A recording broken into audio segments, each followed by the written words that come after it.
inauguración del ciclo de conferencias que el CACE ha organizado para abrir un espacio de discusión sobre los problemas de la educación, pero desde una perspectiva que permitiría un análisis quizás de las cosas que están ocurriendo en esta sociedad de conocimiento. Un saludo a la mesa principal, un saludo a los compañeros de Santiago, las Bocas del Toro, que están escuchando lo que vamos a decir acá, y por supuesto a todos los presentes. Una vez más, muchas gracias por estar con nosotros. Este ciclo de conferencias que hemos denominado acerca de la educación en Panamá, y el propósito del instituto es ofrecer a la comunidad nacional con carácter permanente las condiciones para debatir críticamente el futuro de la educación del país y facilitar la divulgación de ideas y propuestas para el mejoramiento de la calidad de la educación. El pasado y el presente se conjugan para abrir espacio al futuro, pero este es un espacio vacío al que debemos ponerle contenido, es decir, no está ahí esperando nuestra llegada para que lo encontremos como si fuera un tesoro escondido, sino sirve de lección. La historia muestra con claridad que lo que nos espera tendrá el contenido que construyamos socialmente. Y esto no puede lograrse con proyectos desfasados, carentes de una reflexión profunda y crítica, que no solo manifiesten cómo estamos, sino que además, con el soporte del conocimiento de la realidad, permitan que se elaboren propuestas educativas sólidas, fundamentadas científicamente, que consideren a la sociedad como una totalidad y no como un agregado de piezas inconexas. Ante el panorama desolador que ofrecen los resultados del funcionamiento de nuestro sistema educativo, el Instituto Centroamericano de Administración y Supervisión de la Educación asume el reto de construir un espacio para esta tarea y ofrecer a la sociedad panameña desde la Universidad de Panamá la posibilidad de debatir acerca de la educación que tenemos, la que queremos y cómo hacer para avanzar en el camino hacia el mejoramiento de la calidad de la educación.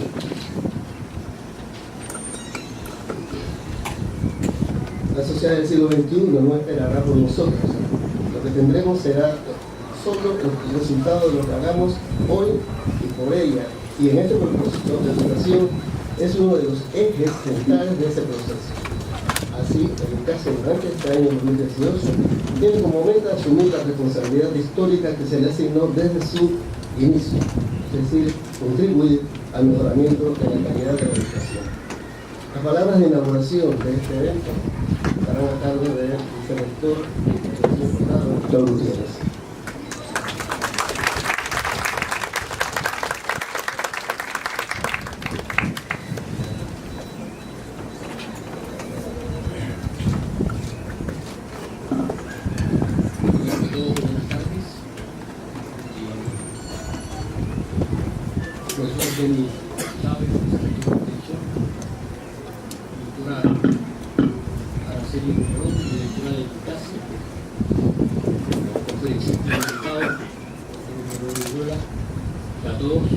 Bienvenidos a esta actividad.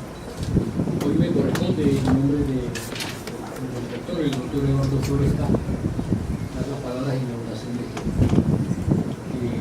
con un título un tanto retador, ¿verdad? Un ciclo de conferencias acerca de la educación en Panamá no deja de ser un tema sumamente concreto.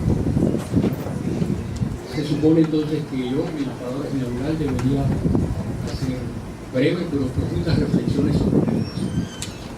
Y cuando recibí la designación del rector, pensé, ¿qué problema? ¿Sí? Porque estaría intentando, como dice el viejo refrán, bailar en la casa del tronco. ¿Sí? Porque tendría que dirigirme a personas que han dedicado toda su trayectoria profesional justamente a la educación. Revisando un tanto los temas propuestos por conferencistas invitados, también quisiera resaltar la modestia de los organizadores de titular este ciclo de conferencias acerca de la educación en Panamá es muy poco comparado con los temas que se están planteando. Hay que temas realmente que son de carácter global, universal, inclusive con nuestros países vecinos, con los cuales compartimos una misma historia. Estamos seguros que los problemas son muy similares. Y este ciclo de conferencias, más que ser un ciclo de conferencias restringido a Panamá, yo creo que definitivamente habrán resultados que se pueden extrapolar a toda la región, inclusive a la región. Así que yo quiero felicitar a los organizadores del evento por esta iniciativa de convocarnos, ¿sí?, a hablar de educación, porque siempre será pertinente hablar de educación, siempre tenemos que tomarnos el tiempo de hablar de educación. El desarrollo tecnológico de la universidad, el profesor Castillero siempre nos impone nuevos retos y debemos hacer todos los esfuerzos posibles por estar a la vanguardia de esos temas y estoy seguro de que el tema va a ser tratado acá. Tenemos que velar por la educación no como un privilegio, por lo tanto nuestros objetivos deben estar dirigidos a las personas menos favorecidas. Nosotros creemos que tenemos que hacer una gran inversión en las áreas de difícil acceso de nuestro país, porque eso es lo que va a garantizar una sociedad sólida. Como dijo alguna vez algún pensador, que ahora no recuerdo el nombre, ¿sí?, dice que la educación es el vestido de gala que debemos usar para la fiesta de la vida, ¿sí? Entonces, mientras no tengamos acceso a esa educación para estar vestidos de gala en la fiesta de la vida, entonces estamos en deuda con la sociedad. Y creo que, definitivamente, que este es un esfuerzo que hace el ICASE, que hace la Universidad de Panamá, para por lo menos dar una ojeada por el armario a ver si nos podemos vestir de gala siempre. Así que felicidades a todos y muchas gracias. Anunciado en diferentes escenarios. Este programa o este ciclo de conferencias está anunciado en una especie de conjunto, como expresó el señor vicerrector. Son 8 conferencias este año y, como dije antes, tenemos el propósito de que se convierta en un foro y un espacio permanente de reflexión sobre la problemática educativa. Lo hace el doctor. Y luego explicaremos cuál va a ser la mecánica. Después de la presentación, entonces tendremos un espacio para esta conferencia.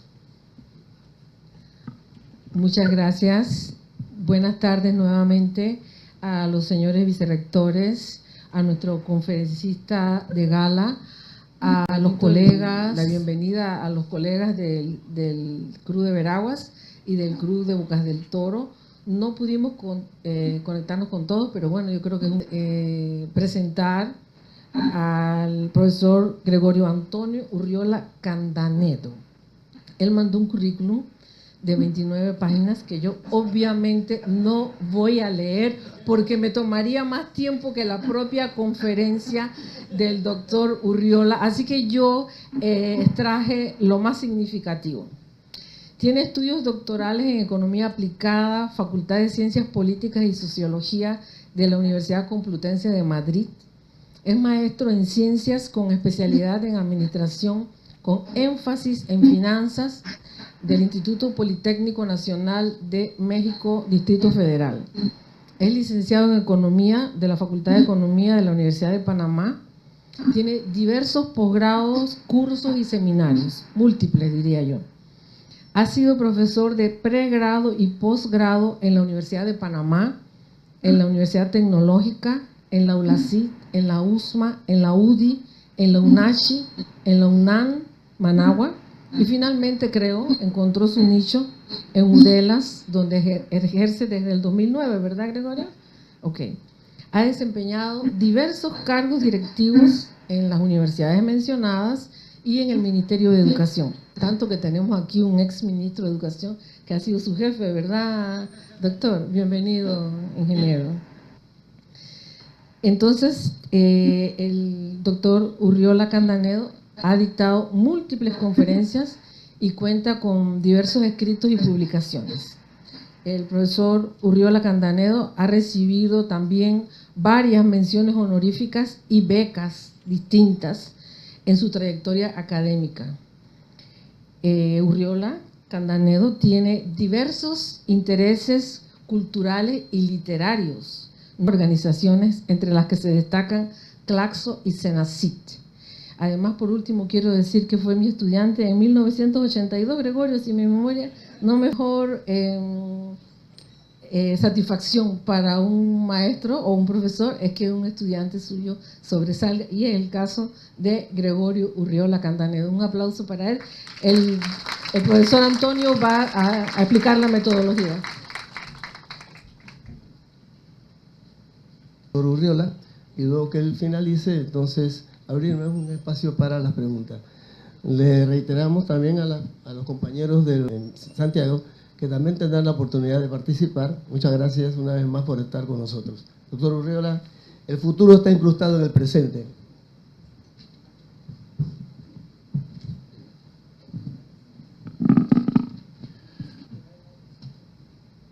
Muy buenas tardes. En primer lugar, agradecer al ICASE el inmenso honor que me confiere al inaugurar este ciclo de... espero que lo que diga esté al complejo, controversial, múltiple, poliédrico. Todos tenemos alguna afiliación, si no familiar, indudablemente amical. Bueno, con ánimo de entrar en materia, voy a indicar el temario que yo pretendo cubrir. Voy a tratar de ajustarme al tiempo, cosa que para mí siempre es muy difícil.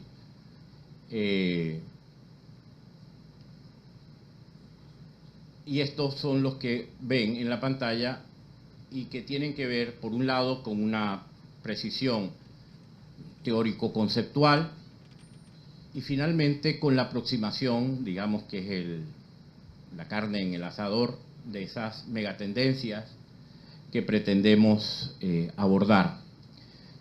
Y finalmente, muy brevemente, hacer algunas reflexiones finales. Bueno, el punto de partida, o sea, hablar de educación es complejo porque la educación es un proceso, es una dinámica social y con educación denominamos muchas cosas. Entonces, vale la pena que yo explicite las dimensiones de la educación que tratan de ser abordadas en esta exposición, partiendo del hecho de que, aunque no voy a desarrollar ese punto en particular, pero yo creo que la educación es fundamentalmente un derecho humano básico. Y ese derecho humano básico está en correspondencia con las dos cosas que tienen y que ligan a la educación al sistema social.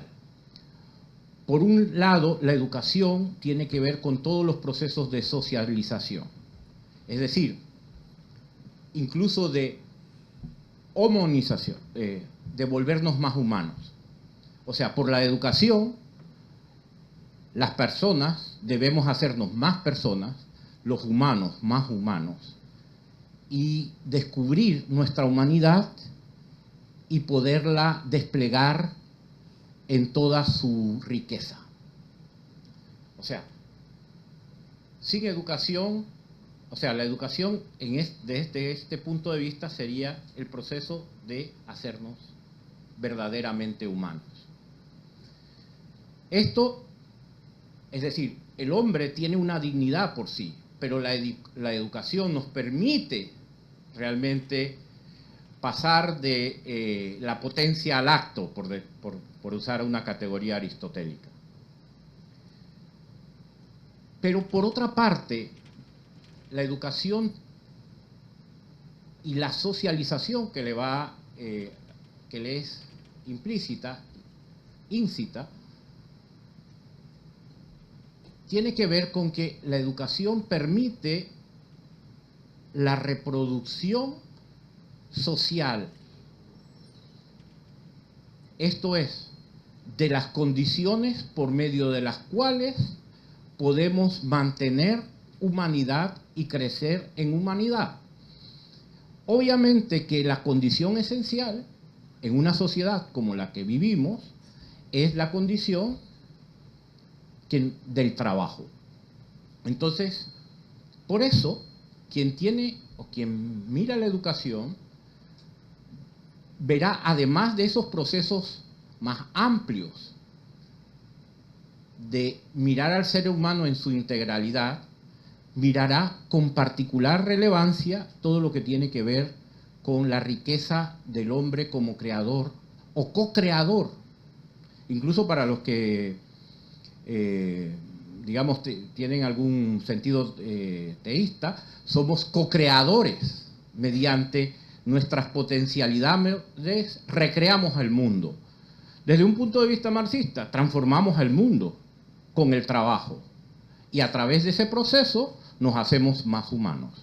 Entonces, la educación tiene esa característica de ser un eslabón que permite, por una parte, recibir todo el legado histórico de lo que nos hace hombres, pero al mismo tiempo llevar al futuro o lanzar al futuro todo aquello que el pasado nos da. Y a través de los códigos educativos, digamos, tenemos una herencia social y al mismo tiempo podemos ampliar ese patrimonio para otros. Y por eso decimos que la educación es un catalizador. Fíjense que uso esta imagen biológica, es un catalizador del desarrollo humano. Ahora, de las alturas de esta, digamos, casi presentación, digamos, filosófica, también tenemos que ver que la educación es una actividad portadora del futuro, por lo que he dicho. Es decir, nada crea más el futuro que la educación misma. Yo soy de los que piensa, o de que se inscribe en el paradigma que se ha afirmado, que el futuro no está escrito en las estrellas. O sea, yo no soy partidario de Walter Mercado ni nada por el estilo. El futuro no es un tiempo que nos espera. El futuro está hoy. Claro, hay un problema semántico en esto y no voy a entrar en disquisiciones epistemológicas sobre el tiempo, pero lo cierto es que el futuro está en el hoy. El futuro es hoy, en sana lógica, en lógica fáctica. El futuro es hoy. El futuro no es algo que vendrá, el futuro es algo que se construirá.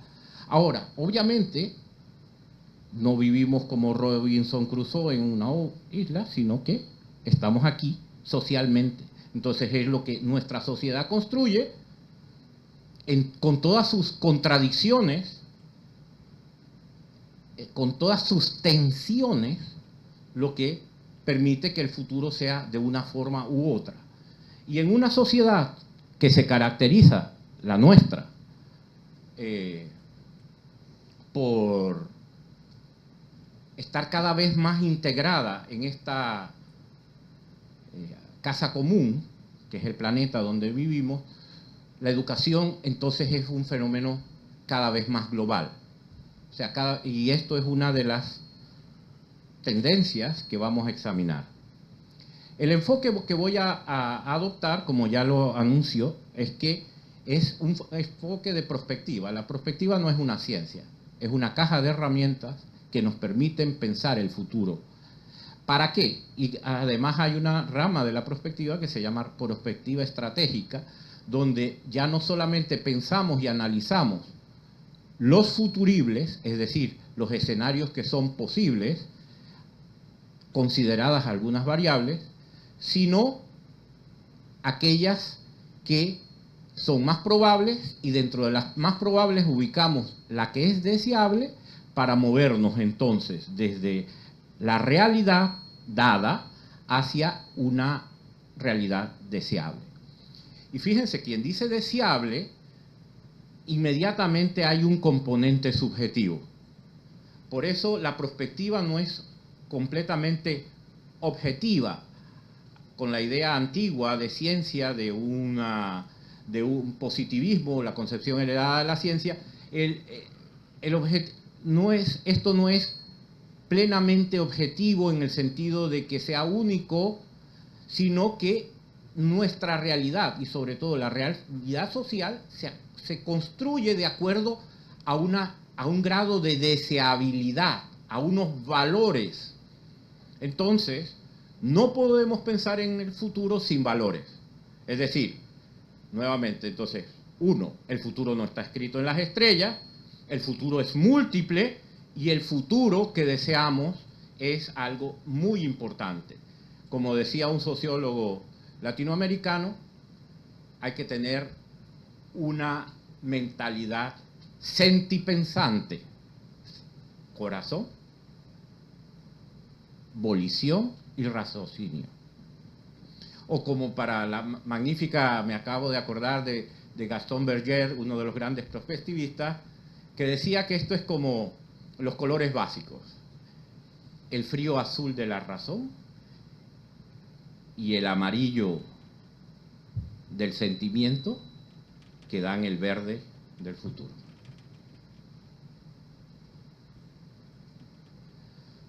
Bueno, en una charla tan breve, es 1 hora, pero realmente es muy breve, pues obviamente, a pesar de que yo he venido dedicándole buena parte de mi tiempo profesional a estos temas, voy a usar sobre todo data indirecta.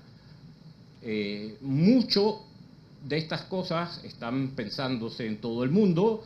Particularmente hay 3 organizaciones que me sirven de base para lo que voy a decir en lo sucesivo, que son algunos reportes de la OCDE, la UNESCO, el PNUD y nacionalmente algunos ejercicios en los que he participado y que han tenido como casa el núcleo de prospectiva de la Fundación Ciudad del Saber, del que hemos participado, y también con la CENACYT. Estas son algunas de las preguntas que se hace la prospectiva y que tienen que ver con el análisis de las tendencias y que tratan un poco de ver, bueno, de dónde partimos, cuáles son las variables que más inciden en la construcción del futuro, qué cambios se avisoran, y de ahí se construyen escenarios. Y también, obviamente, eso no se hace en abstracto, sino que hay actores, porque obviamente la sociedad no es un sistema homeostático, sino más bien disruptivo, y entonces es conflictivo por naturaleza. Hay contradicciones fuertes, o sea, no vivimos en un mundo edénico, sino que tenemos, y bueno, aún en el Edén, Adán y Eva tenían sus contradicciones. Lo otro ¿qué vamos a tratar de hacer? Bueno, debo partir, todos tenemos alguna deformación profesional, gracias a Dios. La mía está la impronta de economista, así que entonces mi deformación viene porque nosotros tratamos de pensar mucho en términos de variables, de relación de variables, etcétera. Entonces lo que tengo que ver, el cuadro conceptual que marca mi reflexión y la selección de las cosas, de los elementos, es decir, yo recorto la realidad y la modelo bajo unos presupuestos. Mi pasión en la economía ha estado por la economía del desarrollo. Y la economía del desarrollo en los últimos tiempos, y eso es de 1990 en adelante, ha estado muy centrada en la categoría creada por Amartya Sen y Ulhack del desarrollo humano, que parte de una concepción de del desarrollo como el despliegue de todas las capacidades del ser humano, pero que reconoce que no solamente hay el acervo cultural y las condiciones de salud medidas a través de la esperanza al nacer, sino que hay también el ingreso, y el ingreso, que es la categoría que más han trabajado los economistas desde sus orígenes, la riqueza material. Es decir, la riqueza material es una condición importante. Entonces, siempre nos estamos preocupando, por lo menos los de esta área del conocimiento, de cuál es la relación entre el crecimiento de la riqueza material y social con el desarrollo, donde en el desarrollo medido desde la concepción del desarrollo humano está también la parte de conocimiento y la parte de bienestar biopsicosocial. O sea, entonces, dos prominentes economistas, Stuart y Ranis, hicieron un análisis econométrico para tratar de medir la relación entre y ellos ubican dos cadenas básicas. En el año 90, más o menos, yo repetí ese análisis para Panamá, no con un análisis econométrico, sino de series temporales, reafirmando algunas de las conclusiones básicas. Y lo cierto es que es urgente este análisis, porque el mundo nos alcanza, o sea, Panamá está en el mundo y cada vez más en el mundo. Entonces, tenemos un deber de tener nuestras mejores herramientas para visorar qué está pasando en todas partes. O sea, debemos, como decía Martí, hay el gigante que un paso da de 7 leguas y nosotros no podemos estar parroquialmente mirando las cosas. El futuro nos alcanza, entonces tenemos que ver las tendencias mundiales, que son una referencia indispensable. O sea, si algo quisiera que ustedes tuvieran en presente de mi análisis, si algún mensaje quiero dejarles es que no solamente tenemos que estarnos mirando el ombligo, sino también qué está pasando a nivel mundial, porque esa realidad condiciona por las características de Panamá lo que en Panamá tengamos y pase. Y es una cosa apasionante, porque no es que vamos a sufrirlo solo, sino también que estamos en un mundo que tiene las condiciones mejores para entender mejor lo que pasa por el volumen de información y porque ciertamente los problemas son complejos, pero tenemos más capacidades que nunca para afrontar nuestro futuro.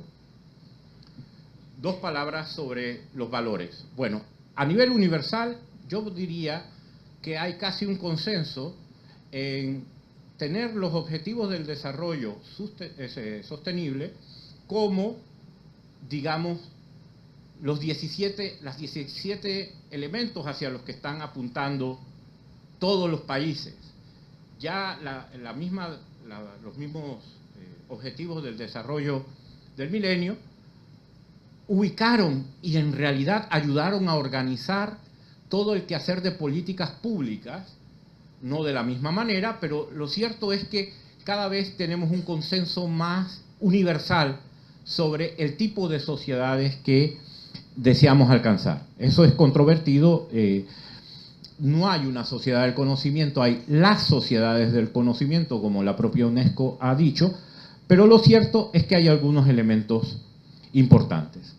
Dentro de esos objetivos está el objetivo de desarrollo 4, que es el que allí aparece enunciado, que es garantizar una educación inclusiva y equitativa de calidad. Y esos objetivos han sido retomados a nivel regional y a nivel nacional. El objetivo 4 no es el único, porque dentro de esas hay metas, por ejemplo, a nivel de niveles de educación, metas en primaria, secundaria, metas, la meta 4 en América Latina, que que tiene que ver con entregar competencias para el empleo, y la pongo allí muy relevante porque a pesar de que yo diría que la educación, como decía, tiene que ver con esa creación de capacidades para una ciudadanía cada vez más global, una ciudadanía democrática para cada vez más global. Lo cierto también es que tiene que tener, no puede abstraerse de las condiciones de reproducción social, y eso significa tener competencias para participar del mercado que es cada vez más global. Y igual, por otra parte, la meta 7 de asegurar la adquisición de teorías y prácticas que promuevan el desarrollo sostenible. O sea, hasta ahora, pues nuestra relación con la naturaleza, y a no ser que no seamos Donald Trump, todos estamos conscientes de que el cambio global está allí. La enajenación casi absoluta del presidente de los Estados Unidos le hace ignorar esto, pero ahí están los tornados, el cambio climático, en fin.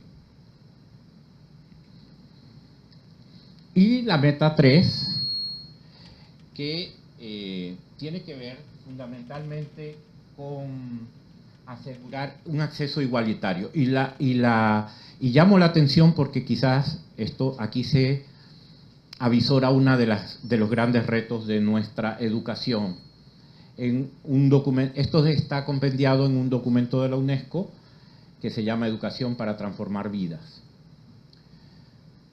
Una gran apoyatura para esto fue también para el tratamiento de las megatendencias, fue que en el año 2016 y plenamente en 2017 la Fundación Ciudad del Saber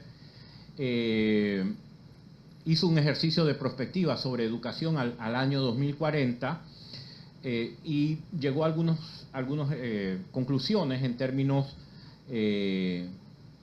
de cuáles eran los elementos básicos de la educación que deberían ser atendidos, y allí resalta esto de la personalización de la educación para trazar rutas de aprendizaje que son muy cambiantes, y por eso en ese ejercicio participaron 35 expertos, se convocaron a 35, pero participaron 31, se generaron 35 temas, 22 nuevos temas aportados por los expertos, se analizaron 77 variables y se priorizaron bajo un sistema de las herramientas de prospectiva 30 variables. Estas son las 30 variables que se analizaron. Obviamente, algunas están muy relacionadas, y los garabatos que ustedes ven allí son obviamente aquellas que tienen que ver, por ejemplo, responsabilidad social, tiene que ver con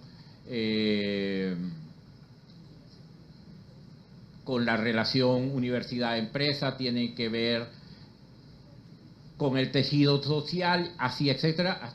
Y igual, entonces, por ejemplo, las tecnologías de la información, con la automatización de procesos, con las competencias digitales, con los espacios pedagógicos, con la formación integral, etcétera. Es decir, uno puede, a partir de ese conjunto de variables, digamos, reconfigurar un campo, digamos, en dimensiones más acotadas. Entre las conclusiones aparecía todo lo referente a modelos educativos, sobre los cuales volveré, sobre el desarrollo profesional, el uso de tecnología, ambientes de aprendizaje, algunos temas que deberían ser relevados con mayor, digamos, detalle. Y ya para ir entrando en materia, porque esto es simplemente un preámbulo. El preámbulo, para clarificar, o sea, ¿qué es una megatendencia? O sea, porque puede parecer un nombre muy pretencioso y no es solamente por efectos mercadológicos para traerlo. Una megatendencia es una dirección que toman simultáneamente varios aspectos de la sociedad. Es decir, una megatendencia no tiene que ver con una variable, sino con un conjunto de variables, aspectos o dimensiones de la vida social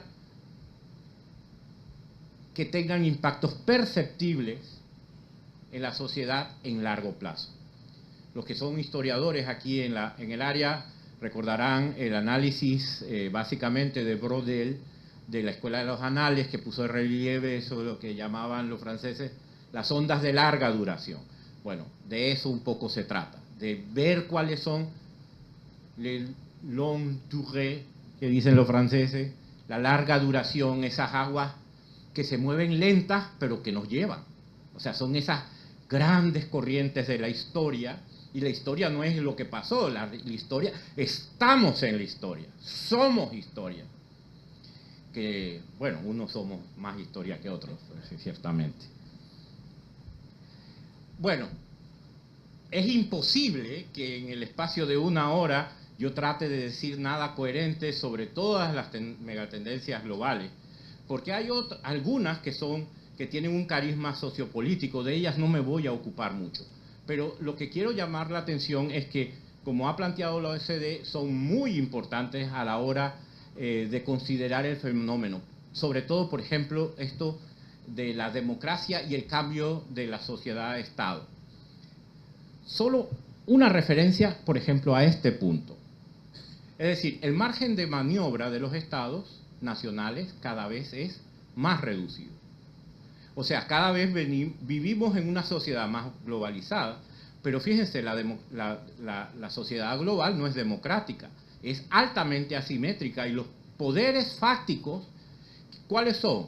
Bueno, los gobiernos precisamente de los países que conforman la OCDE, el Club de los Ricos, pero también cada vez más las transnacionales. Y las transnacionales no se eligen, sus directivos no se eligen por votación popular. Es más, los organismos financieros que dictan gran parte de nuestro futuro, las votaciones no se hacen democráticamente. Es decir, lo más cercano al Parlamento Mundial que tenemos es la Asamblea de las Naciones Unidas, pero ya ustedes saben que la Asamblea de las Naciones Unidas pues dista mucho de ser un parlamento propiamente mundial. Sin embargo, sí, lo que sí es cierto es que tenemos elementos que indican claramente que cada vez tenemos que negociar con las transnacionales.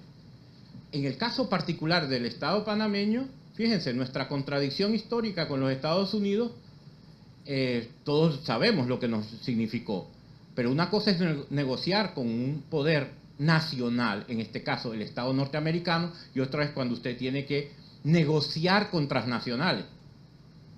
Y para eso, generalmente, no estamos preparados y no lo hacemos bien, porque precisamente los estados, mal que mal, tienen regulaciones, etcétera. En cambio, pues las transnacionales no. Bueno, la primera tendencia, y es obvia, bueno, espero que sea obvia, es la gente. O sea, si vamos a educar, es gente. Entonces, lo primero que tenemos que preocuparnos es cómo evoluciona la población a nivel mundial. Ahora, de todo variable, como sabe, yo enseñé 10 años de estadística económica y social en esta casa. De una variable siempre se estudian tres cosas. ¿Cuánto mide la variable? ¿Cuál es su composición? ¿Y cuál es su tendencia? Siempre que les den un número, pregúntense de tres cosas. ¿Cuál es el volumen? Es decir, ¿cuál es el volumen en este caso de la población? ¿Cuál es la composición de la población? ¿Y cuál es la tendencia? Bueno, a 2100 este planeta tendrá 11.000 millones de personas. En el horizonte de donde estamos, es decir, muy cerca de 2020, somos 7.000, 8.000 millones de personas, más o menos.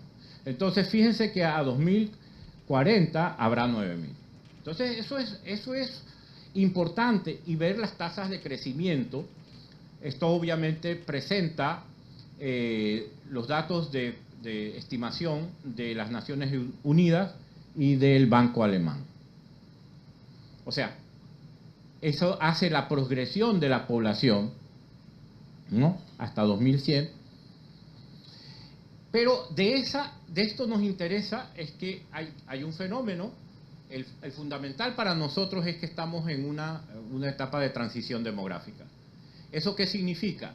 Básicamente que vivimos de sociedades que son profundamente jóvenes, es decir, que la mayoría de la población es menor de 15 años, donde empieza a engrosarse la población que tiene más de 60 años. Y claro, eso es muy bueno en términos de que aquello de la mentira de que antes la gente vivía más, mentira. Es decir, en épocas de Pedrarias era un caso absolutamente extraordinario.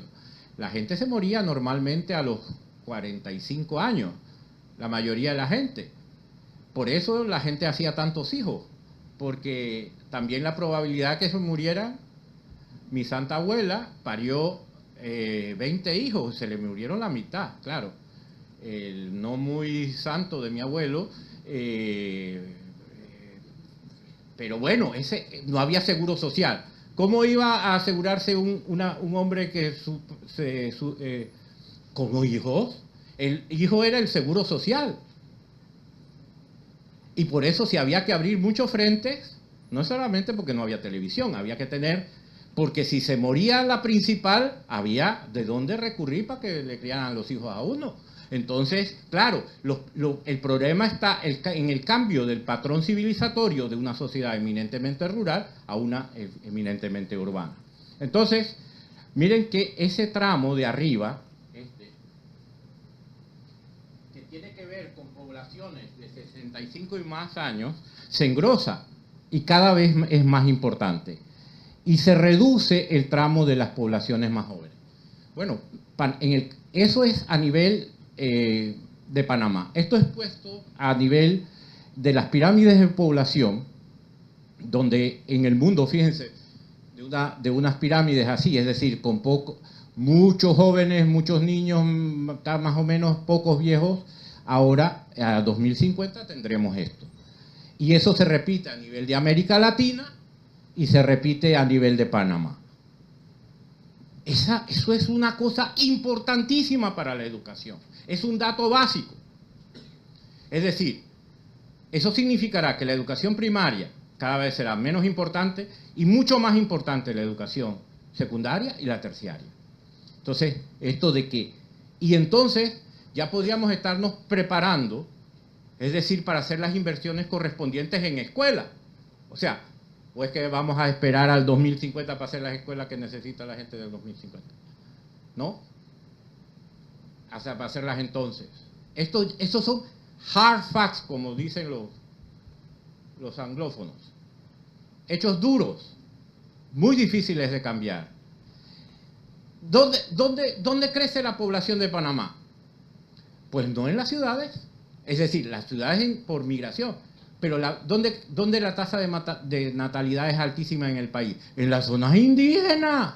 Los indígenas siguen teniendo hijos en el patrón rural, pero cada vez incorporando más medicina y por lo tanto viviendo más hijos, y entonces ahí se necesitará más escuelas. Clarito, ya tenemos que ir pensando en la Universidad Indígena de Panamá, por lo menos en la comarca Nove Buglé.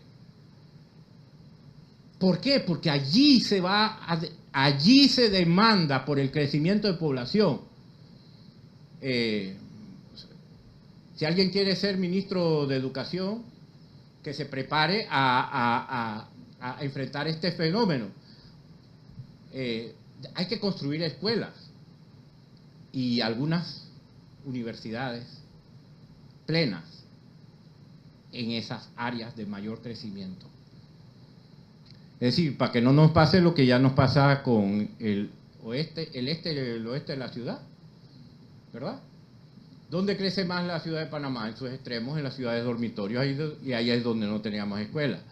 Y improvisamos de una manera espantosa. Cuando ya esto estaba escrito hace rato.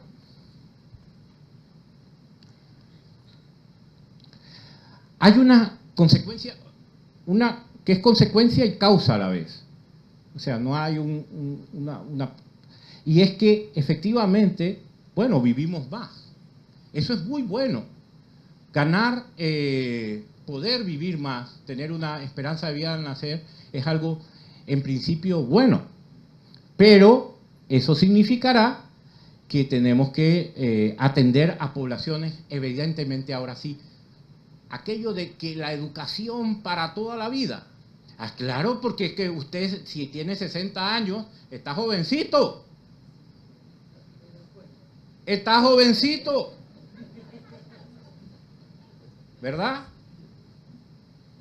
Entonces, eso también quiere decir que eso va a cambiar, debe estar cambiando ya la dinámica del sistema educativo. Tiene otras consecuencias importantísimas. Cuando la gente se educa, sobre todo las mujeres, no permita que los hombres hagan muchos hijos en ella. ¿Verdad? Aquello napoleónico, ¿no? Que la mujer es una máquina de parir. Sino que está demostrado que cuando aumenta la educación, cae la tasa de fertilidad. Entonces, a medida de que... entonces, es una consecuencia buena. Ahora, lo otro es dónde vivirá la gente. Bueno, la gente va a vivir cada vez más en ciudades.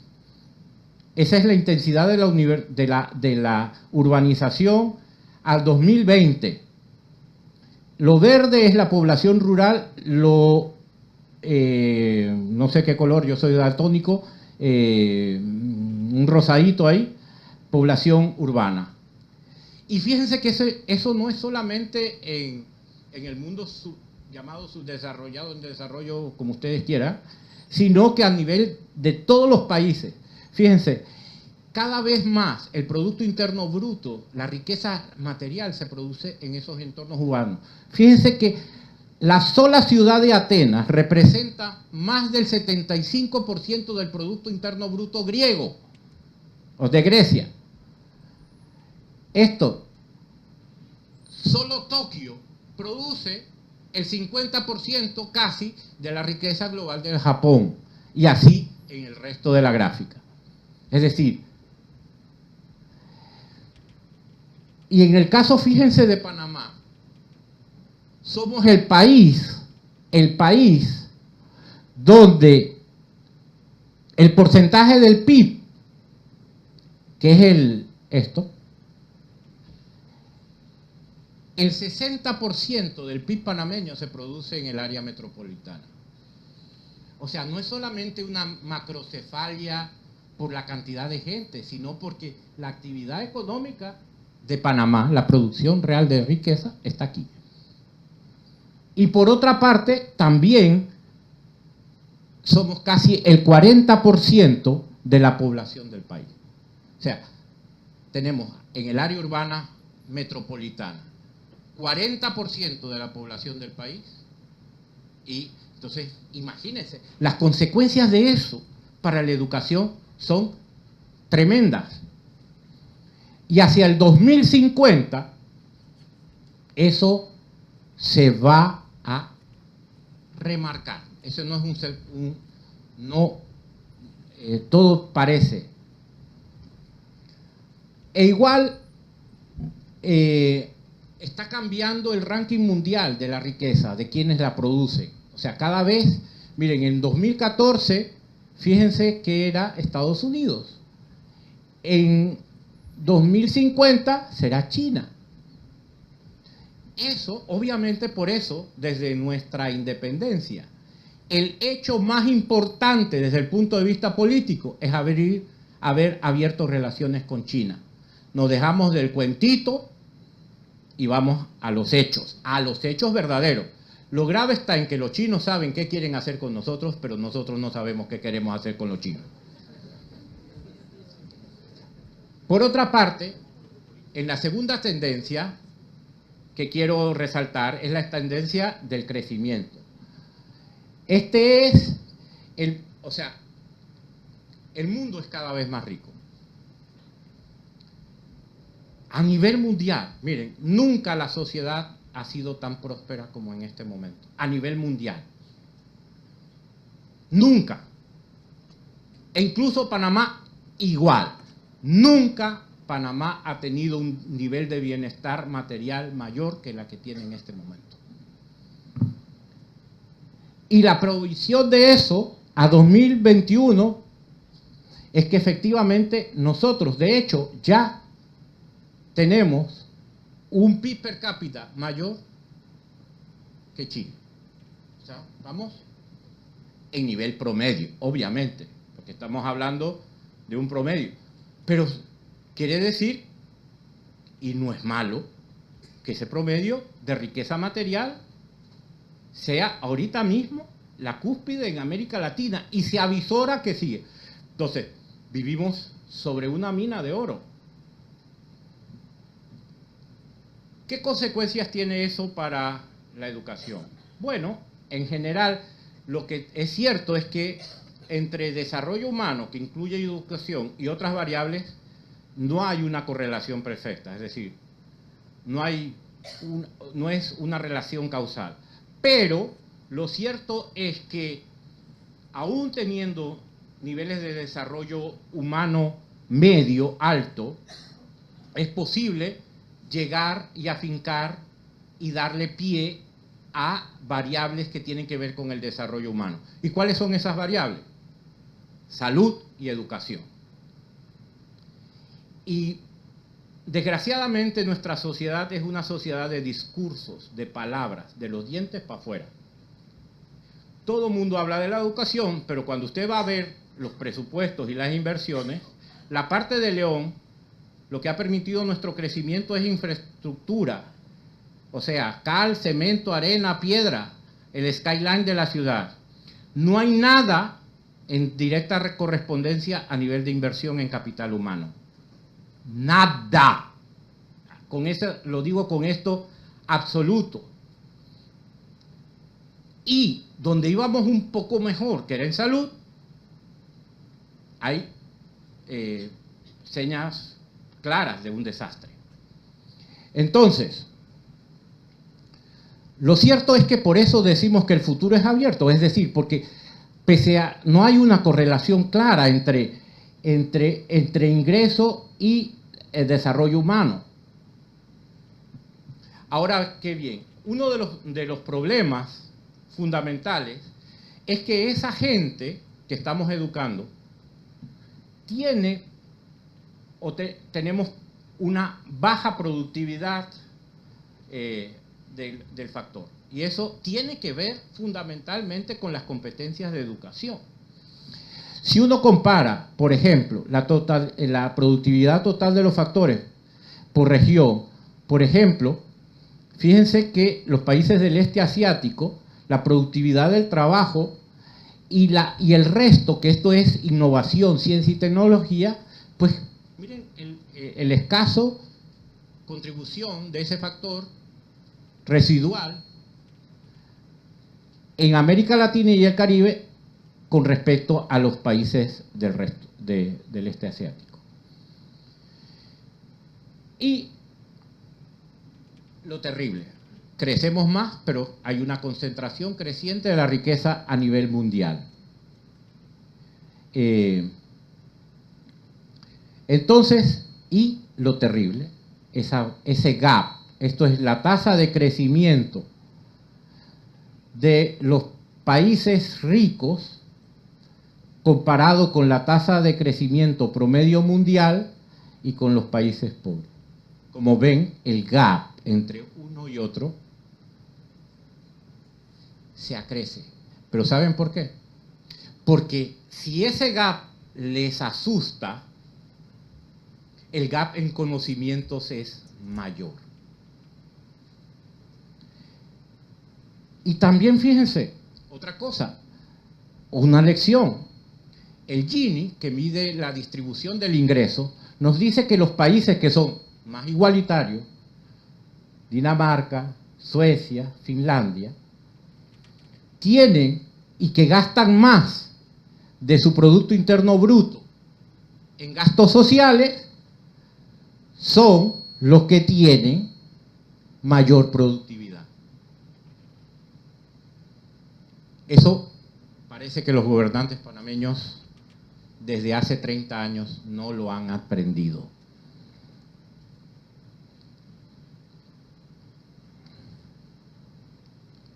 Y por eso ahora tenemos que ciertamente ha disminuido, o sea, somos el país en la región con menos pobres y menos indigentes. Perdón, Costa Rica tiene menos, fíjense. Ellos tienen ahora un ingreso promedio inferior al nuestro, pero tienen menos pobres y menos indigentes que nosotros. Entonces, la otra característica, es decir, Panamá es un gigante de pies de barro, porque nuestra desigualdad conspira contra todo. O sea, esa concentración tan absurda del ingreso, donde el 20% de la población maneja el 56% de los ingresos, y el 10% solamente el 3%, hace que este país, sus bases de crecimiento sean muy frágiles. Y fíjense por eso, ¿y en qué está relacionado? O sea, no somos, entre igualdad y desigualdad, estamos entre los más desiguales de la región.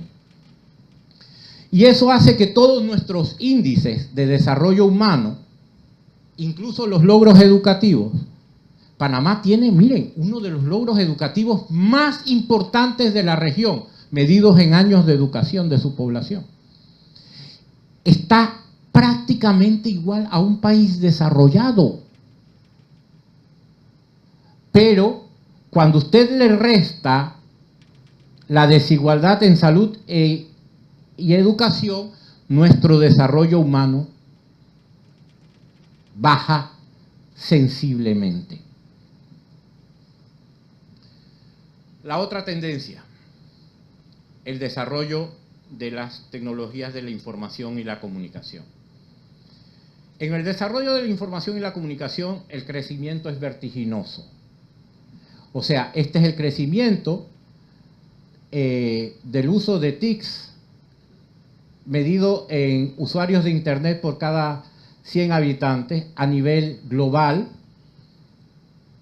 en los países desarrollados y en el mundo en desarrollo. Fíjense que la tendencia es muy favorable entre 1996 y 2018. Esta es la tendencia del desarrollo mundial de las TIC y esta es la penetración del Internet por región medida en 2015. O sea, todo indica, mire, y en 2018, que en términos mundiales, pues vivimos en un mundo cada vez más conectado. De hecho, la tecnología es una de las manifestaciones más claras de globalización. En total de personas con acceso, o sea, más o menos esta es la población mundial, los usuarios de Internet, fíjense, 7.000 millones, 4.000 millones ya están conectados a Internet, son activos en redes como usuarios de redes sociales, como por teléfono. El teléfono, o sea, ya prácticamente, y esto es bien importante, no estamos pensando tanto en PCs como en uso de otros dispositivos móviles y como parte de dispositivos móviles. Esto es que también cada vez esa tecnología se desarrolla más en interconexión y entonces tenemos lo que llamamos tecnologías de uso múltiple. Eso es lo que queremos significar, que con nuestro reloj, muy pronto, ¿verdad? Aquí podemos ver la cara de nuestros hijos, comunicarnos, abrir la puerta a alguien en la casa, etcétera, desde aquí solo. O sea, es comunicación, es imagen, es bien, multipropósito, y esto es a nivel mundial. Entonces, todas estas nuevas tecnologías, este es el caso panameño, fíjense, no a 2000, solamente está para indicar el crecimiento de los usuarios de Internet.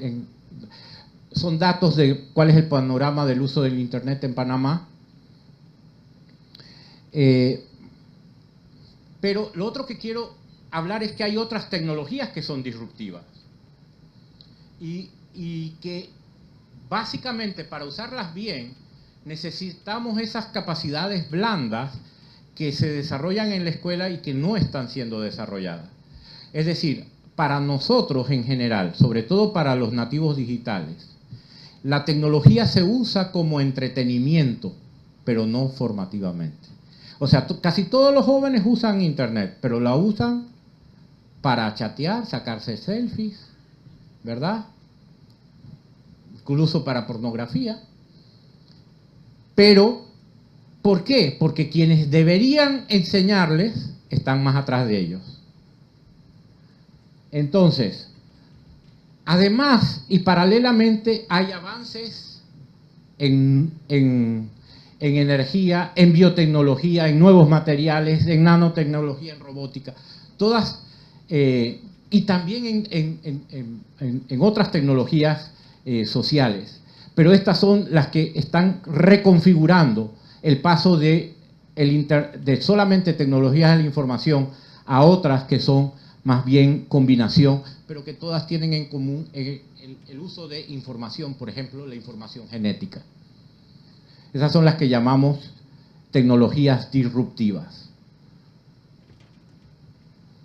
Entonces, ya desde tiempos de aquel informe famoso de Reich sobre el futuro del trabajo, sabemos que cada vez las personas deben tener una buena formación en matemática y en ciencias para poder manejar equipos digitales, aplicaciones, procesamiento de gran cantidad de datos, biotecnología y robótica. Y uso de simulación.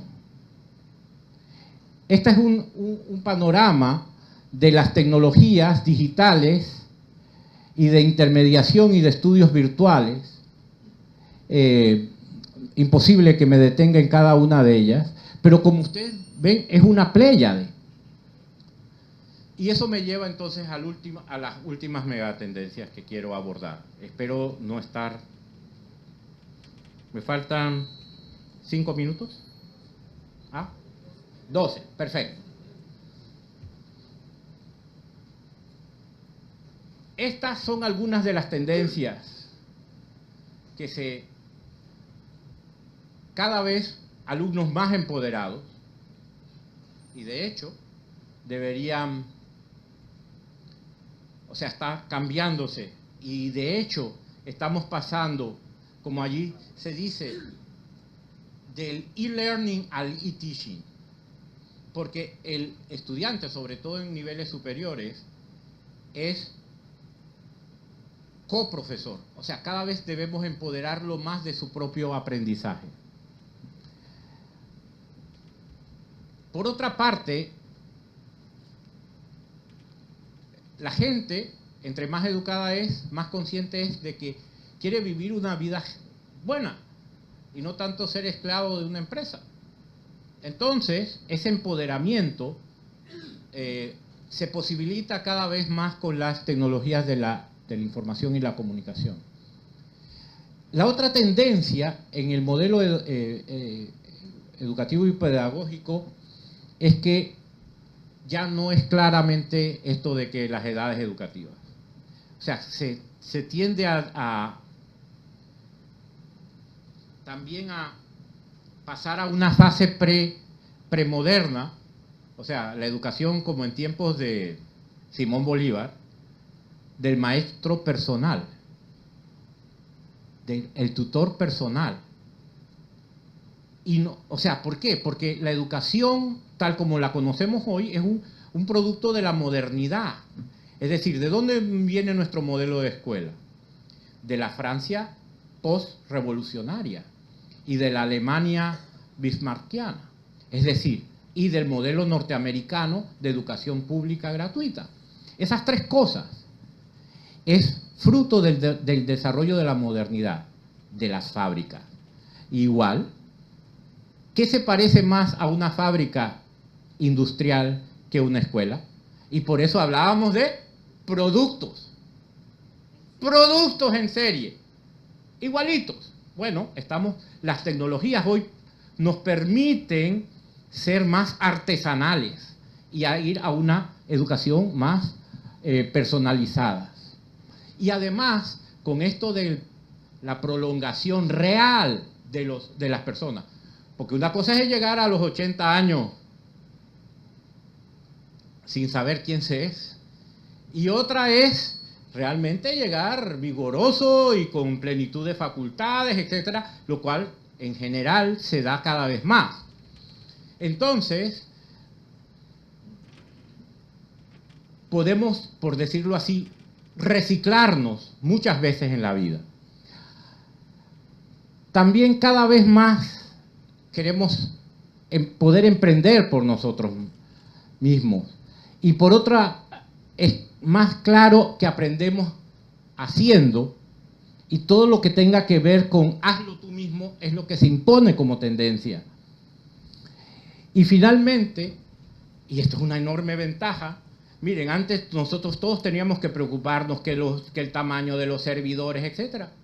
No, ahora está en la nube. Basta que el gobierno nacional quiera realmente compartir esos recursos, la IG no los permita, y a Belén con los pastores. ¿Verdad? Un acceso público real a un mundo donde la mayoría de los recursos están en la nube. Lo que hay que asegurar es la calidad y del esfuerzo. Apoyándome en las conclusiones de aquel ejercicio de prospectiva que les decía, pues obviamente la centralidad del estudiante, pero también la responsabilidad. Todos los que nos dedicamos a educación virtual sabemos que si usted no se hace responsable de su aprendizaje, no va a ninguna parte. O sea, cada vez hay oportunidad de aprender más, pero para aprender más usted tiene que querer aprender más. Y fíjense que Panamá, en la última encuesta, la última vez que se aplicó PISA, aparecía como el país más alto en que las personas decían que la educación era, los jóvenes, perdón, decían que la educación no era importante. El más alto de América Latina. Eso es muy preocupante. Lo otro es desde el punto de vista de los paradigmas teórico-conceptuales y de la fundamentación, neurociencias. Miren, en realidad de verdad yo no conozco en el país ningún programa de educación que esté afrontando con rigor el desarrollo de la neurociencia y la neurodidáctica. En realidad vivimos peleándonos los psicólogos con los psicopedagogos y con los educadores, si esto te toca a ti, si me toca a mí, que si no sé qué. Y entonces no hay miren, no hay ninguna facultad de educación en el país que resista una comparación internacional. ¡Ninguna! Tenemos un retraso de por lo menos 30 años desde el punto de vista del currículum de formación de profesores de alto nivel.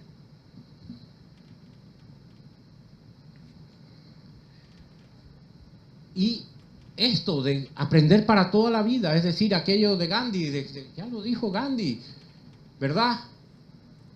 Aprende como si fueras a durar para siempre, vive como te fueras a morir mañana. Efectivamente, nadie tiene el día de mañana comprado, como nos recuerdan los evangelios y San Pablo. Pero todos somos optimistas y esperamos durar, ¿verdad?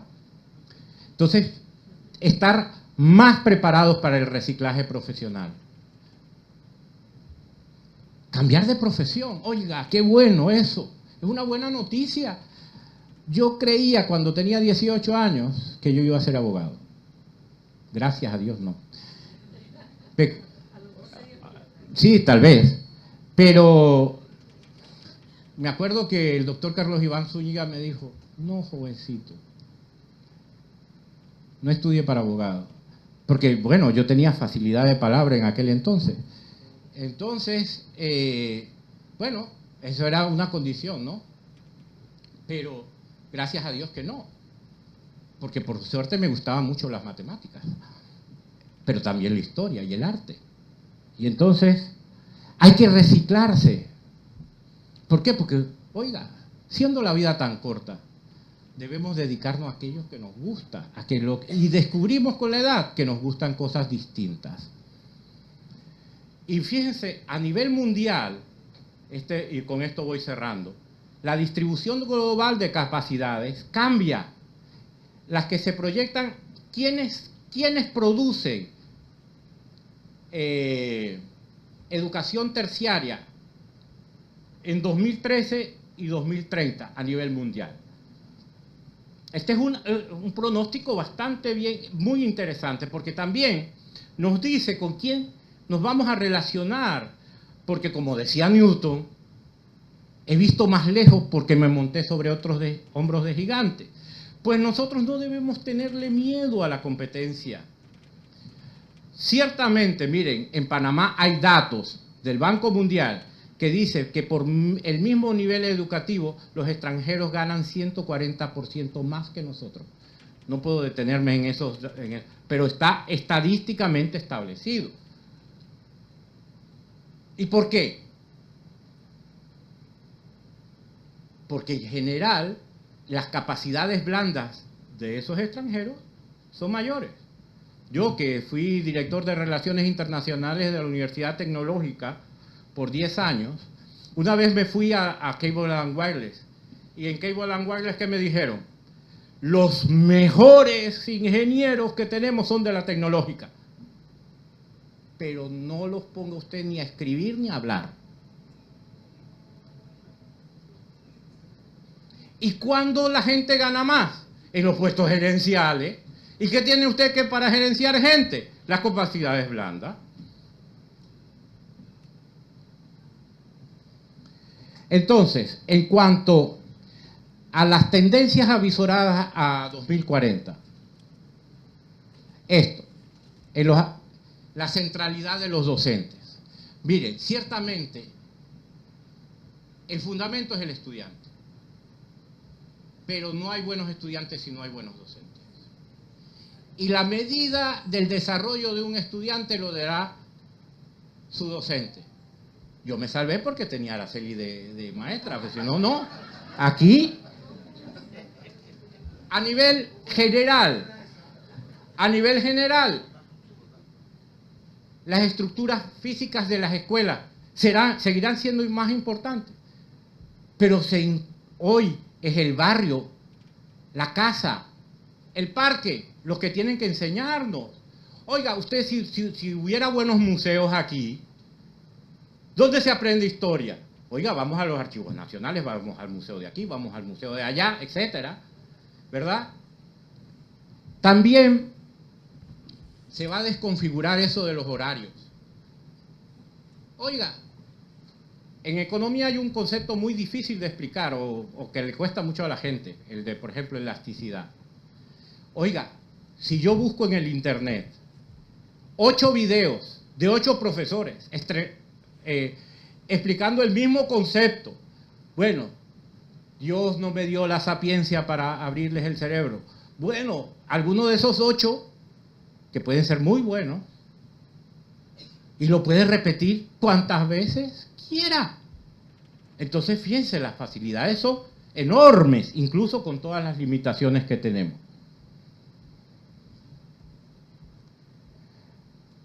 El diseño, miren, el diseño de las escuelas es horroroso.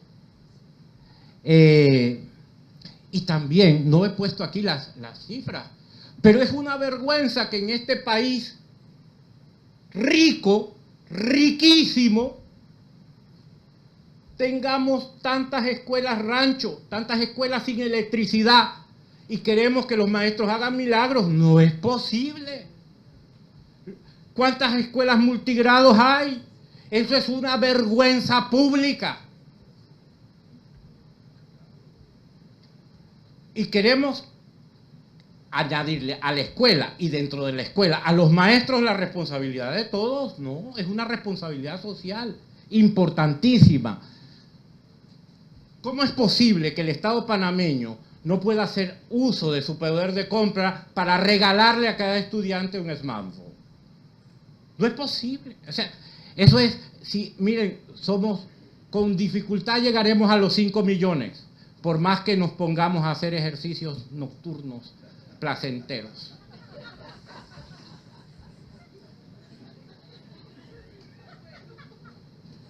No, con dificultad. Eso sí, nos descuidamos y vendrá una inmigración china. Bueno.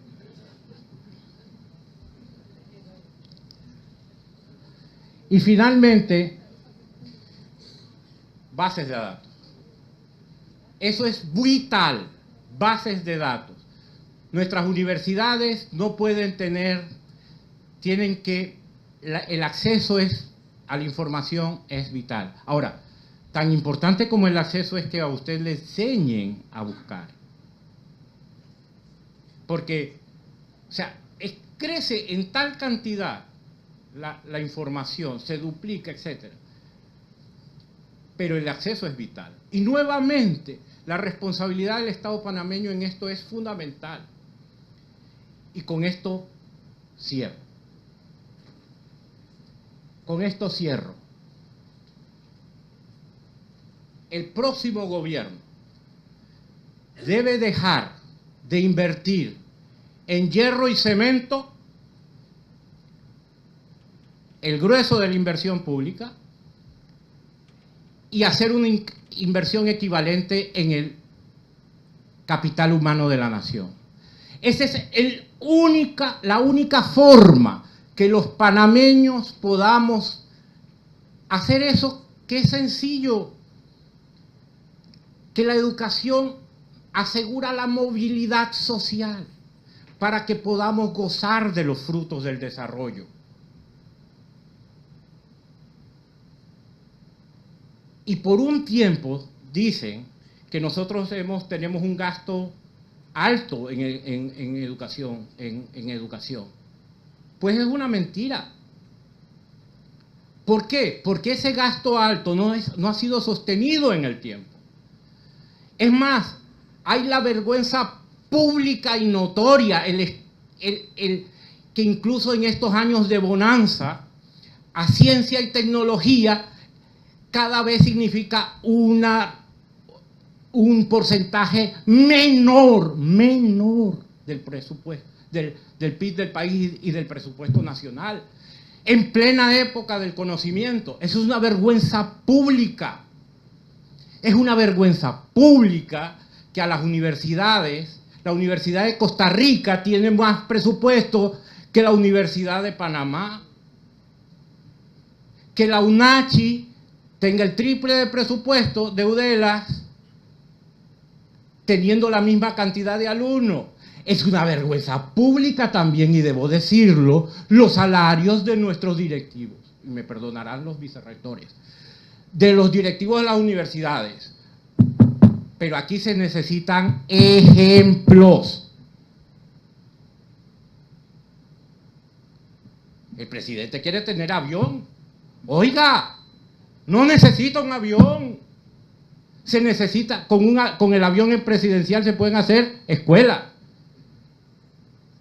Entonces, nos acercamos a ese periodo donde debemos ejercer toda la presión para que el discurso de la educación deje de ser un discurso y la educación sea la realidad que transforme nuestro país para bien de todos. Dicho, gracias. Como se inició esto y me correspondió presentar el acto, dije que el panorama era desolador. Ahora le pusieron contenido a esa desolación.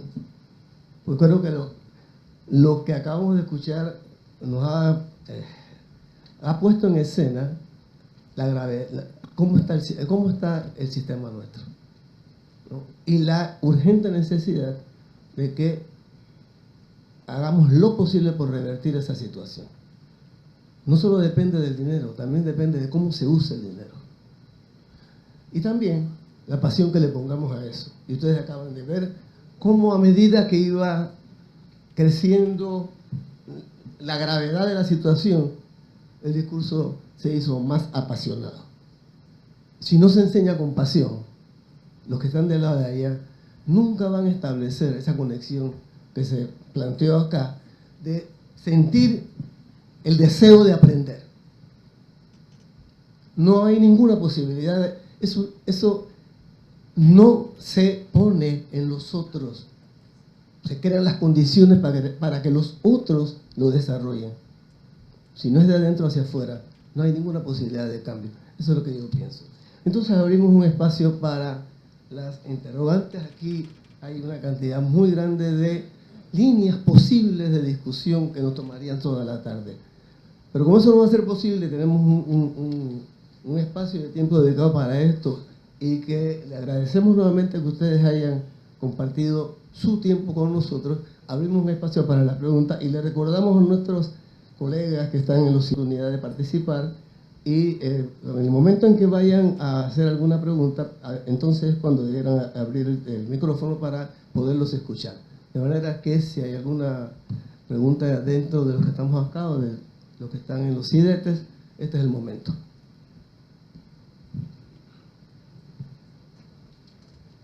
Se pasaron unos papelitos.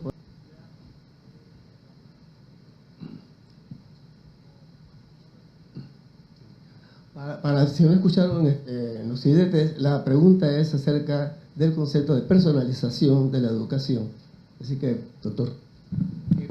Voy a esperar algunas preguntas para entonces tratar de hacer síntesis. Sí, me parece bien.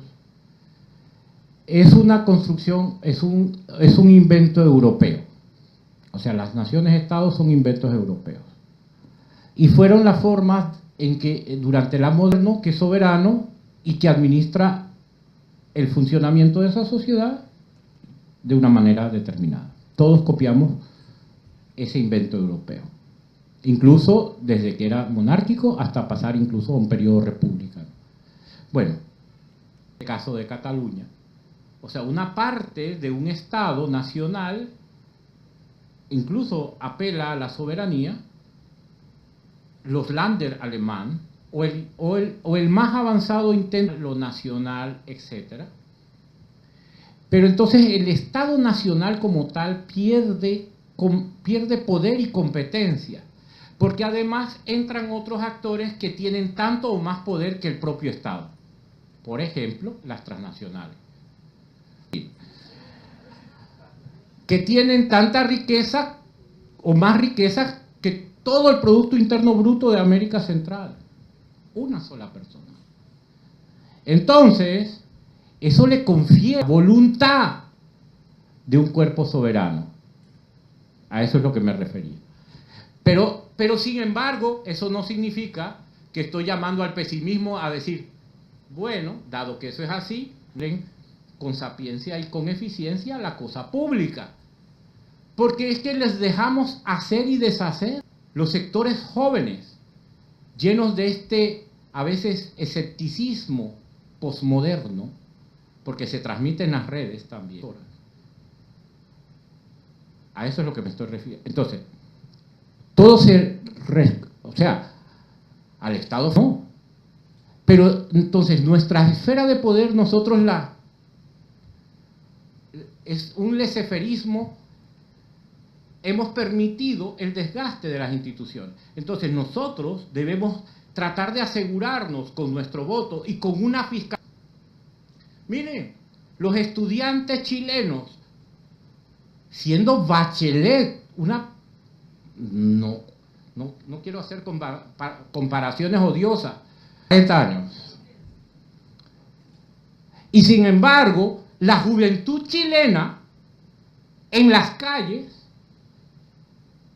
pidiendo, pues con el tiempo también se van diluyendo, pero son ejemplos claros que si queremos incidir, tenemos que ejercer poder ciudadano para nobleza obliga.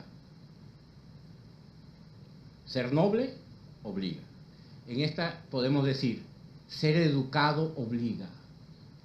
Una sociedad que es tremendamente asimétrica en términos de educación. Entonces, educando. ¿Y nosotros qué? Viendo los toros desde la conformidad de nuestro palco. ¿Desde cuándo las universidades, y digo las 5 universidades públicas, no sentamos a los gobernantes a decir, señor, usted no puede hacer esto? Pero es que hemos sido permisivos en un juegavivo, y lo digo con toda rabia, con toda indignación. Y le hemos permitido que controlen si contratamos profesores extranjeros, si no. Y entonces, ¿cómo podemos ofrecer educación internacional de calidad? Es decir, Bogotá, formado excelentemente para reforzar nuestros sistemas universitarios, para que ponernos a nosotros como profesores en competencia y que los alumnos vean a profesores extranjeros ejerciendo contra los profesores nacionales y nos saquen de nuestra zona de confort. Es a gritos para que la gente pueda vivir mejor. ¿Cuántos de nosotros, les pregunto, somos lo que somos? Yo estuve hasta los 18 años en Boquete. Y a punta de esfuerzo con beca.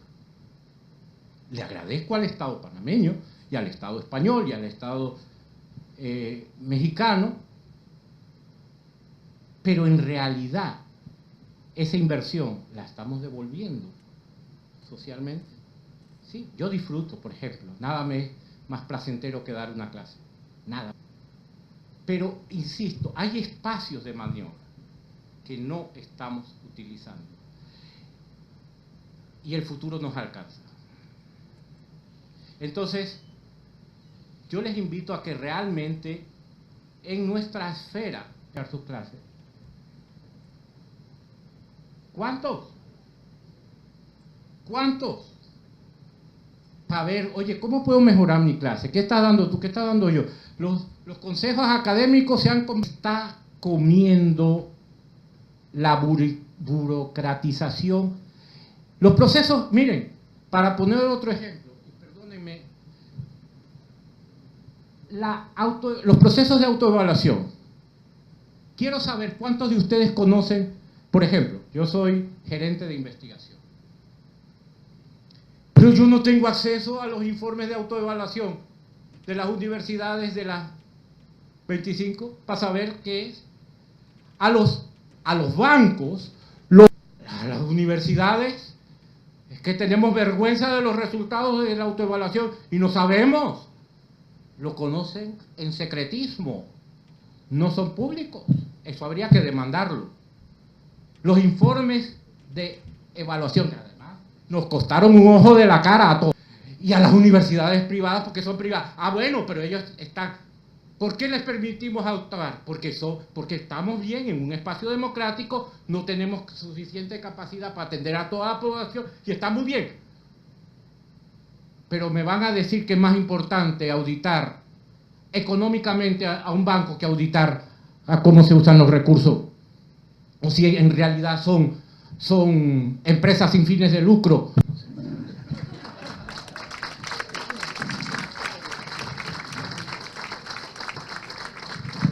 Mire, la pasión sigue. Bueno, aquí hay tres preguntas que me parece que con la exposición final las acaban de... Las megatendencias en la educación superior. ¿Qué recomendación se haría para tener una educación sostenible de acuerdo con la realidad mundial? ¿Y cómo se integraría el tema de los valores en la educación ciudadana? Me parece... Más dos cosas. Lo de la personalización. O sea, la educación, miren, fíjense, antes producir cualquier cosa era artesanal. Es decir, en la sociedad medieval, el artesano La educación también, porque era la educación de la élite, pues había que educar a muy poquitos. Carlomagno, como ustedes saben, aprendió a leer haciendo emperador. Y así, bueno, era artesanal. La educación se masifica con la modernidad. Como el primer gran ejemplo de educación pública son los Estados Unidos. Por eso los primero aparece en el pueblito allá de la colonia. Escuela. Y el edificio más preciado de un pueblo del noreste de los Estados Unidos, ¿cuál es? La biblioteca. ¿Cierto? Miguel Ángel. Pero entonces, esa de la personalización, es decir, ahora el carro, antes era en serie, ahora el carro es de producción artesanal, a la medida del deseo del cliente. Con la educación está pasando fundamentos técnicos, tecnológicos que permiten la personalización del currículum y del proceso de enseñanza-aprendizaje. ¿Por qué? Porque ya ahora tampoco, oiga, si usted no aprendió rígido, es igual, sobre todo en la educación superior, puede ir al tiempo, a más tiempo además, porque, oiga, si usted se va a morir a los 40, la universidad y vaya para el trabajo, a ganarse la vida. Ahora no. Ahora podemos ir incluso teniendo el lujo de reconvertir. Una preguntilla preguntillas de cariño,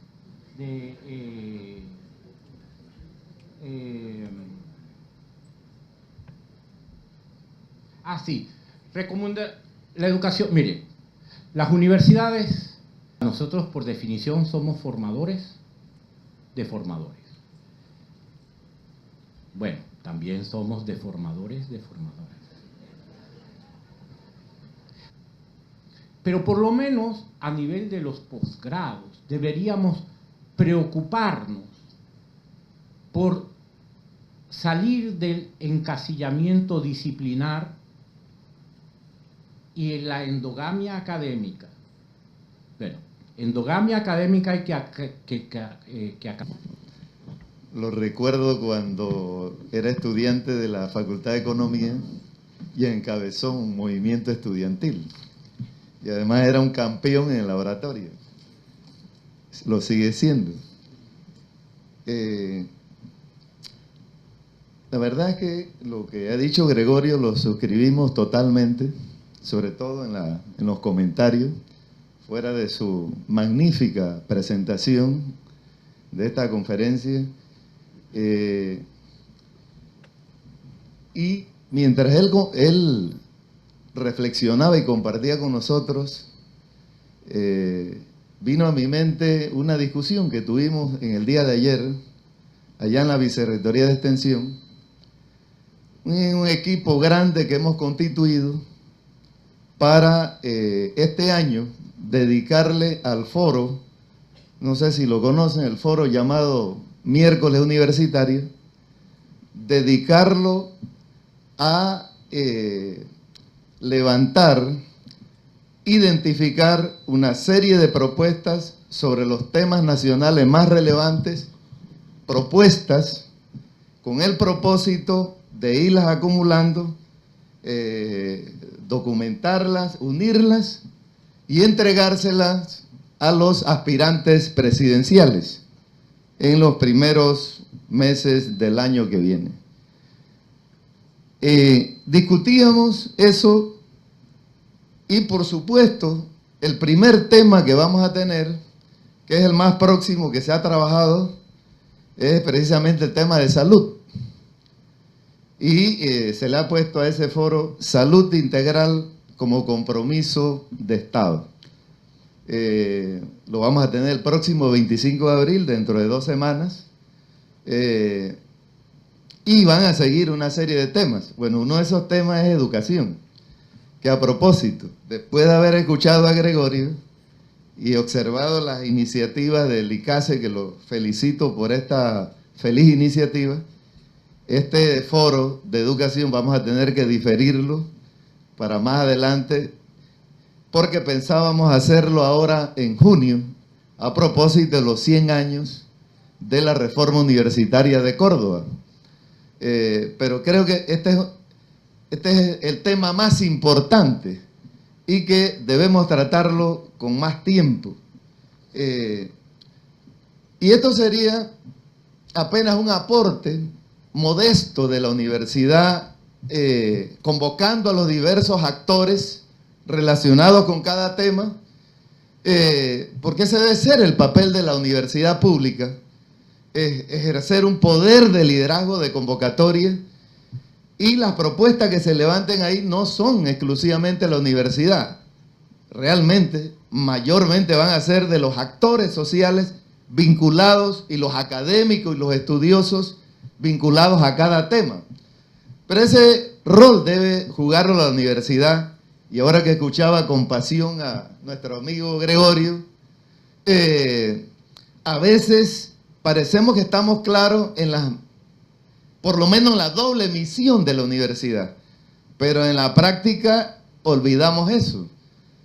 Obviamente la primera misión, que es lo que aquí nos ha estado conversando Gregorio, de anticiparnos al futuro para egresar excelentes profesionales de manera integral.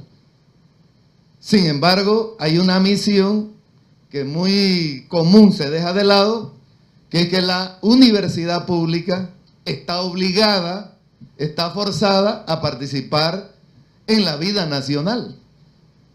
Hace un momento, hoy hemos tenido un encuentro de coordinadores de educación continua a nivel de toda la universidad, y en la mañana les compartía que el artículo 103 de la Constitución Política de nuestro país dice que las universidades oficiales deben incluir en sus actividades, el estudio de los problemas nacionales. Eso está clarito, pero muchas veces en letra muerta. Entonces, yo creo, estoy convencido, tal como lo ha planteado Gregorio, que las universidades públicas tenemos un compromiso con el país, más allá de graduar excelentes profesionales, que ya es un aporte. Por eso es que recordaba los comportamientos, la cultura que se ha ido incubando en nuestra población y en nuestras universidades, la cultura del confort. Hace rato se viene discutiendo, incluso entre los 5 rectores actuales de las 5 universidades estatales, un proyecto de ley de las 5 universidades estatales. Un proyecto de ley, pero les voy a ser sincero, hay algunos o algunas rectores y rectores que no muestran firmeza ante esta propuesta y se ha ido postergando. Y mientras se posterga, porque un proyecto de ley de las universidades públicas para crear un consejo de universidades estatales de Panamá, no un consejo de rectores, un consejo de universidades estatales tal como existe en Costa Rica, tal como existe en Nicaragua, aquí al lado. Un consejo de universidades públicas potenciaría las universidades, no solamente frente al presupuesto, sino frente a alianzas estratégicas entre las 5 universidades para hacer más fuerte su papel en la vida nacional. Y si eso no se hace pronto, obviamente que las universidades privadas van a ir creciendo. Las universidades privadas no es un secreto. Las universidades privadas controlan el Consejo de Rectores de Panamá. Tienen una asociación de universidades particulares y controlan con el Consejo Nacional de Evaluación y Acreditación Universitaria. Han ido ganando terreno, mientras que las universidades públicas nos hemos ido quedando cada uno aislada en su nicho, como decía Gregorio.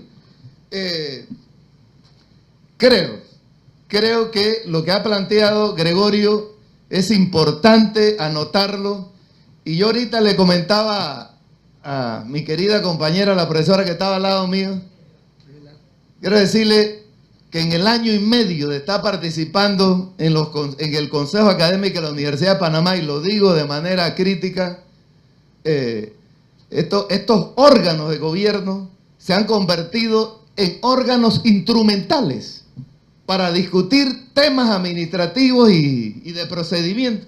Aquí no me dejará mentir el vicerrector Jaime Gutiérrez, y en poca ocasión se discuten temas de fondo como el que nos ha expuesto aquí Gregorio. Ojalá, aunque sea momentáneamente en mayo y junio, con la pasión que nos despierte ese hecho histórico de la reforma universitaria de Córdoba, ojalá aquí como en la iniciativa que ha tenido el ICASE, nos sentemos a repensar en la universidad.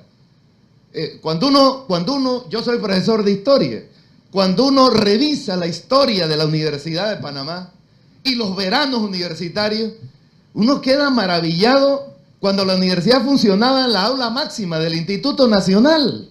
Por aquí pasaban las mejores mentes intelectuales, políticos y hombres de ciencia. Aquella generación fue privilegiada. Por aquí pasó Perón, pasó Leopoldo Sea, filósofo mexicano, el tremendo político Víctor Aya de la Torre, peruano. Pero últimamente las universidades somos meras funciones instrumentales y no pensamos en la universidad.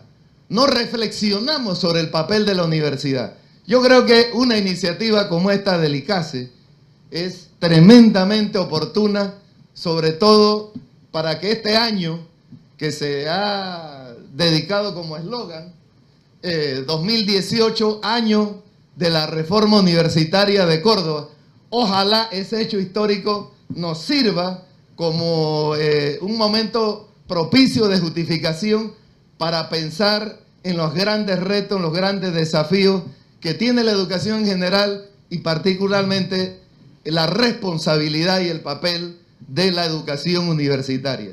Muchas gracias.